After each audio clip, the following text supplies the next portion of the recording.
here from the Dark Imp. Today I'm going to show you how to play two of the Cracker Games. The Cracker Games, IMPulsive and IMPrudent. Right, IMPulsive is a game for 4 to 6 players. I've set up a game for 4 players. Each player needs a set of cards with the same border. Now, in a 4-player game, so you're going to start with a set of 6 cards, but you're going to remove the screen number that you have yourself, so in this case 3, and you're going to remove any other screen numbers that aren't in the game. So in a 4-player game, each player is going to end up with 3 cards corresponding to the screens that the other players have in front of them. So here we've got number 4, number 1, number 2, and number 3. I tell you what I'm going to do. I'm just going to put them like this. So they normally be upright and you hide your things behind them. But I want you to be able to see what numbers they are. So we're just going to do it like that for the moment. Each player has a pile of 20 cubes in front of them. The colour doesn't matter. And on each round, each player is going to select a number of those cubes between 1 and 5.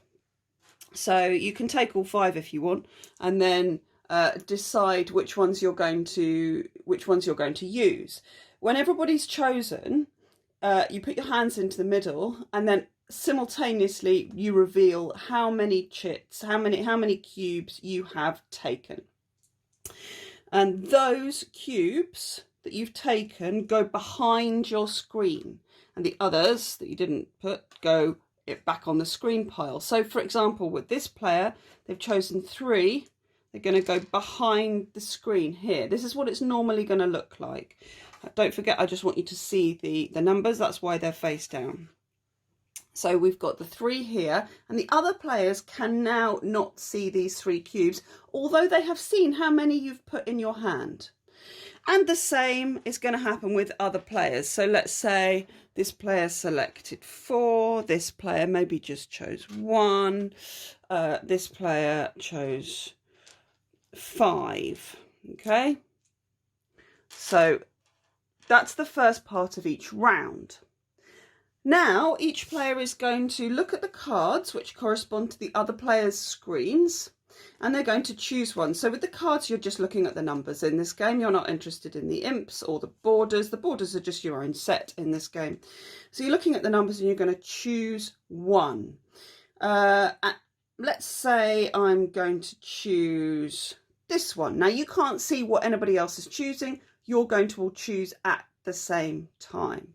So let's say this one's choosing this one, this one's choosing this one, this one's choosing this one, and this one is choosing this one. Right. Actually, that one can choose that. Right, ready. There we go. Now, when everybody's chosen, you're going to reveal the card that you've chosen. So we've got, right, now, nobody has chosen screen 1. 2 people have chosen screen 2.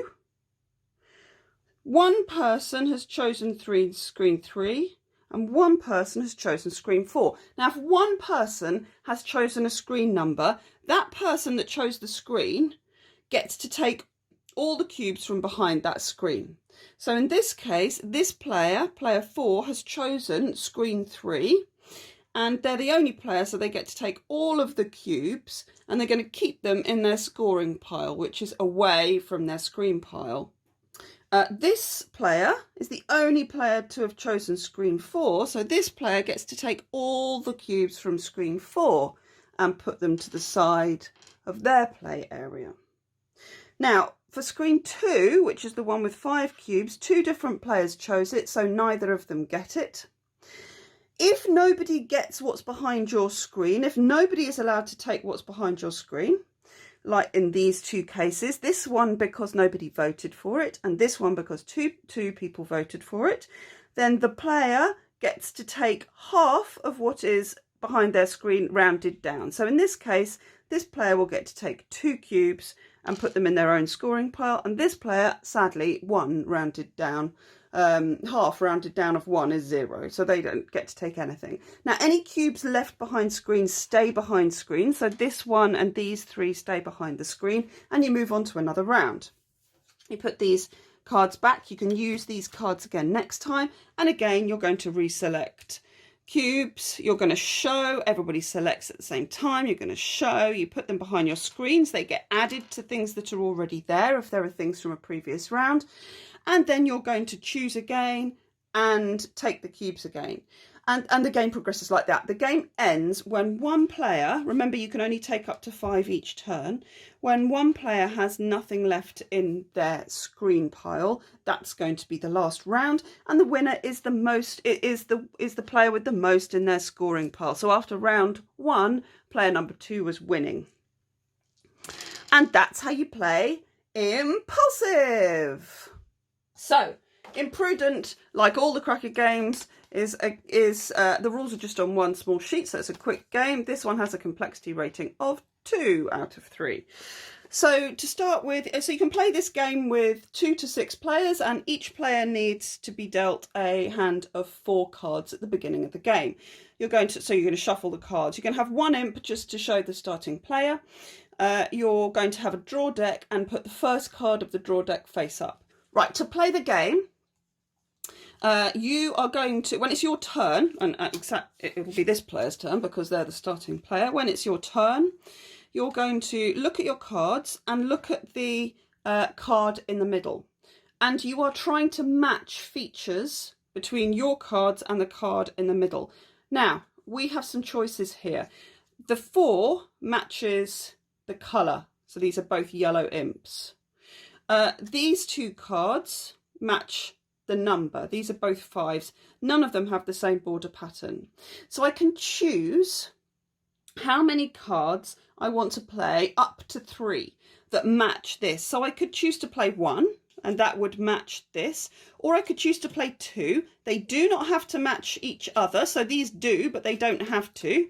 They could be like this. These share no attributes. Oops, you can't see that. These share no attributes with each other, but they both share an attribute with the card on the table, and that's the important thing. So this one's a 5 and this one's a yellow. So you could choose to play 2 cards, or in this case, you could choose to play 3 cards. These 2 are both 5s, this one's a yellow. And you could put them down then in any order on top of this. And you're going to get a certain number of cubes depending on how many cards you play. So if you choose to play 1 card, let's put this one down, then you are going to take 1 cube and 2 cards. Okay? If you choose to play 2, you are going to get 3 cubes and 1 card. And if you choose to play 3, you are going to get 6 cubes and no cards. And then it's the next player's turn. So let's do that. 6 cubes, no cards. Right, so now it's this player's turn. Let's see what they've got. Okay. They've got, I think they've got 1 card that matches the border. No cards that match the colour or the number. So they have a choice. Well, they don't really have much of a choice here. They're just going to match 1 card. It's going to match 1 card. 1 card gives them 1 cube and 2 cards for the next time. And then this player's turn, and this is how it progresses. Again, you're going to look for the same border, the same number, or the same colour. This player will choose to play 2. This matches the border, this matches the number. Leave this green one on the top. And because they've played 2, they're going to take 3 cubes and 1 card. Now, the game ends when someone has 15 cubes, but you could be out of the game if you end up without any imp cards in your hand. You must have at least 1 imp card to play. And you don't want to be running out of imp cards, so you have to decide very carefully. Like this player chose to play 3 on their turn. They only got 1 card. they can play that one card if it matches, or they might have to swap some cubes that they got to get more cards. So you have to decide when you're going to get more cards, when you're going to match as many as you can, when you're going to really aim for cubes. That's imprudent.